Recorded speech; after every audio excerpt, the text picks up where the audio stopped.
북한의 간첩을 만들어내는 특수부대에서 남한에 침투하기 위해 정말 그야말로 뼈를 깎는 훈련을 거친 분입니다.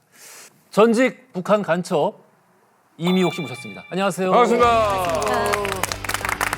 네, 저는 18살 때 고등학교를 졸업하면서 대남 훈련소에 이제 뽑혀갔던 훈련생이고요.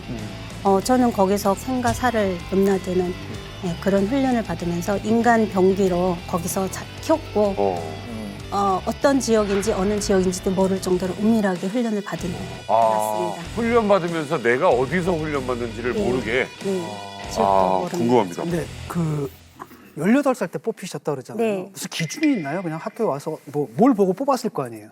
그 기준은 집안의 토대라든지 토대가 아주 좋거나 아주 나쁘거나 당에 충성할 수 있는 집안인지 나라를 위해서 나갔어도 배신하지 않는 그리고 또 토대가 많이 걸리는 집안 자식들은 이제 국가 입장에서는 나가 죽어도 아깝지 네. 않는 존재. 훈련 같은 거 중에 좀 막 어렵게 몸으로 훈련 받는 것도 있어요?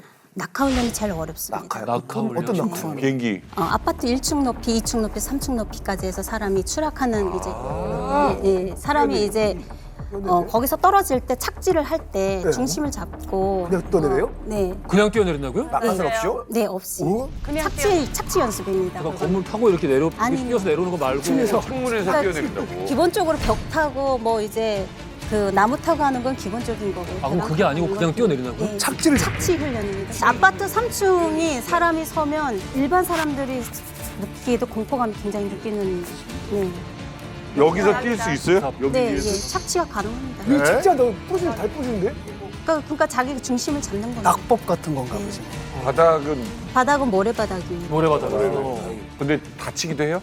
다치기도 합니다. 아파트 1층, 2층까지는 괜찮은데 3층에서 남자들 같은 경우는 잘못 떨어지면 머리가 떨어집니다. 네, 머리가 왜 무겁기 머리가 때문에 중심을 잃으면서 머리부터 떨어지고 머리가 먼저 떨어지니까. 여자들은 중심을 잃으면 엉덩이부터 방아를 엉덩이부터. 찢습니다.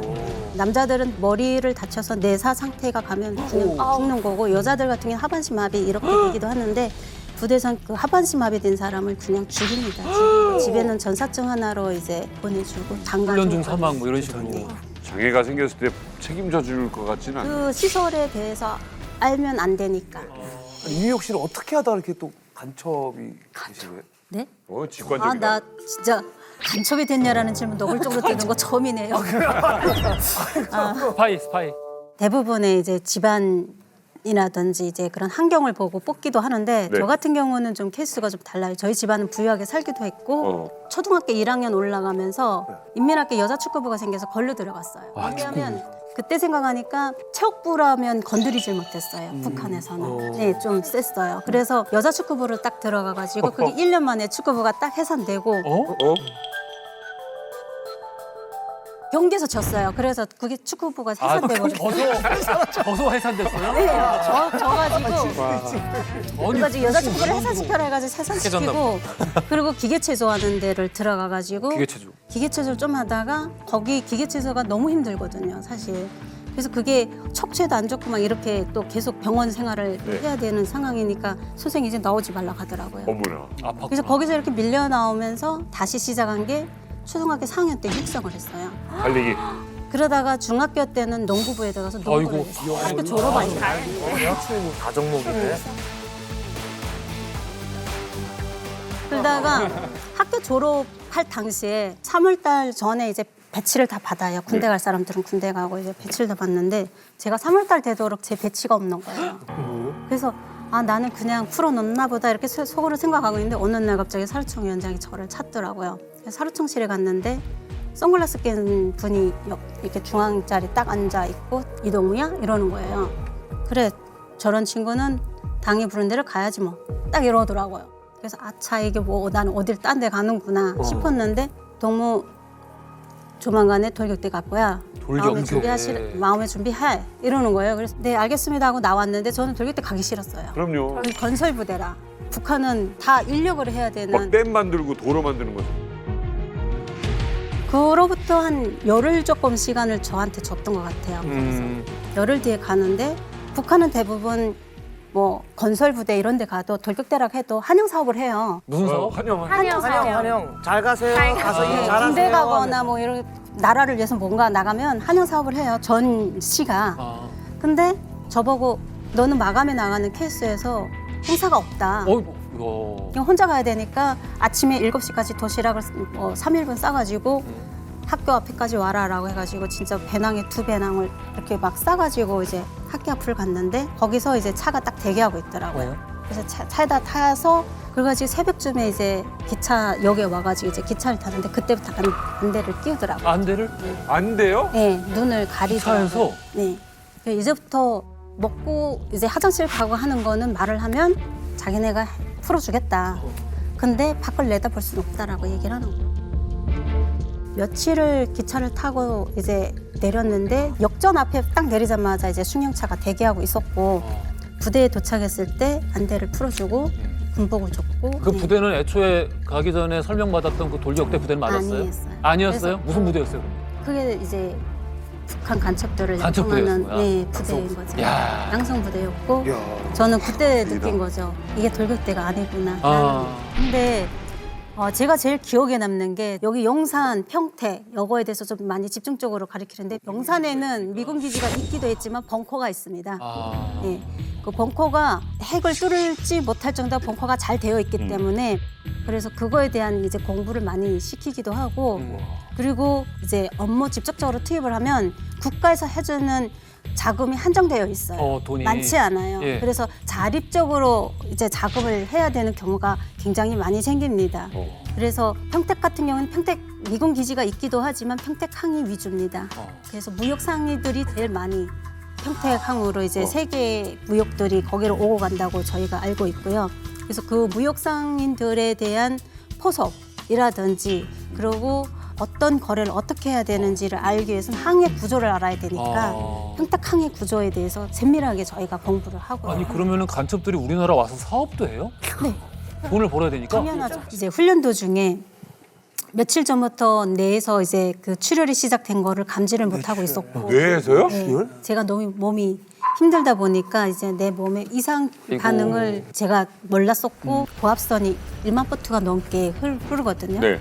그거를 이제 철조망을 자르고 이제 보복 전진해서 나가는 훈련을 했는데 그걸 하다가 제가 실신을 했거든요. 거기서. 실신을 했다고요? 네, 거기서 정신을 잃었는데 근데 제가 실신해서 3일 지나도록 병원에서도 가다가 죽을 거라고 이제 보내라고 그랬나 봐요. 그러니까 부대에서는 가는 도중에 출혈이 계속 있었으니까 죽겠거니 하고 집에 보낸 케이스가 제가 살아난 케이스예요. 아, 집에 보냈는데. 네, 저도 집에서 한 2달가량 의식 불명 상태에 있었고 집에서는 이제는 진짜 보내줘야 된다라고 할 정도로 엄마가 이제 마음의 준비를 하고 있을 때 제가 깨어났는데 와. 의식이 가물가물 깨어났을 때 바로 부대에 이게 알려줘가지고 지금 몸도 못 가누는 상황에서 부대에서 왔더라고요. 딱 오더니 부모님이랑 형제들은 내보내고 아무도 못 있게 하고 저한테 종이 한 장 딱 내놓으면서 혈서를 써야 된다라고. 혈서를 써야 된다라고. 혈서라는 말에 이제 저도 이제 깜짝 놀래가지고 어떻게 해야 되냐라고 했더니 앞에다 칼을 내놓더라고요. 그때는 너무 진짜 뼈에 가죽밖에 없었던 아이고. 몸이어서 칼을 이렇게 져서 이렇게 긁으니까 피도 잘 안 나서 깊숙이 찔렸던 것 같아요. 아이고. 지금도 그 제 흉터는 남아 있거든요. 제 이름을 쓰고 발설 안 한다라는 죽을 때까지 혈서를 쓰고. 안으로 가져간다라는 혈서를 제가 썼던 거. 와, 그러면 그 혈서를 바로 쓰시고 그럼 가족들한테는 그 얘기를 그럼 아예 알리지 않으셨어요? 혈서를 쓰고 한 3년 정도 지났던 것 같아요. 제가 뭐 20살 초반이기도 하고 굉장히 그걸 갖고 가는 데 있어서 트라우마도 있었고 굉장히 힘든 시간들이었고 그러다가 이제 엄마한테 그 얘기를 털어놨어요. 어머니한테. 네. 어느 날 엄마랑 술 한잔 하다가 이제 엄마한테 그 얘기를 했는데 저희 엄마가 그럴 줄 알았다고 너와 내가 죽을 때까지 가지고 가는 걸로 알고 있자라고 얘기를 하셔서 그때 조금 제가 그래도 엄마한테라도 얘기를 했으니까 마음의 짐을 조금 털어놓고 살았었고 그러다가 제가 이제 그 장사를 했었어요. 불법 장사들을. 밀수? 예. 그러다가 한순간에 그게 사기 당해가지고 솔직히 망해버렸잖아요. 그래서 이제 제일 친한 가까운 친구한테 이제 돈을 그때만 해도 돈이 고리대였거든요. 그거를 빌리기로 하고 그 친구 집에 갔다가 제가 납치돼서 이제 중국에 들어온 케이스거든요. 납치요? 네. 누구한테요? 친구한테. 친구가 저를 팔아먹은 거예요. 20년 후를? 하고 네. 그래서 돈을 빌려준다고 하고 이제 굳이 저녁 먹고 가라고. 그래서 그 친구 집에서 저도 술을 꽤 좋아하기도 하고 술을 잘 먹기도 하는데 빼가를 2잔 정도 먹었던 기억이 있는데 거기서 그냥 기억이 안에 뭐가 그래서 들었는데. 제가 술을 잘 드시는데 빼갈 2잔에 가실 일은 없어요. 네, 그렇지. 정신을 차리니까 연변이었어요. 어머 어머. 근데 무슨 친구가 돈 때문에 친구를 팔어? 그게 북한인 거지.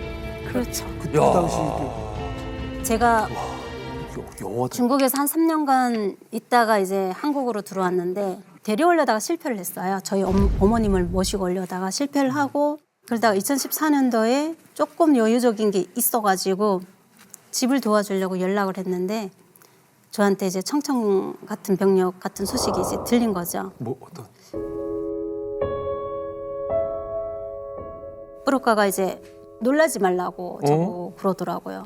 야, 엄마하고 오빠는 돌아갔어요라고만 이제 죽었어요 처음엔 그러더라고요.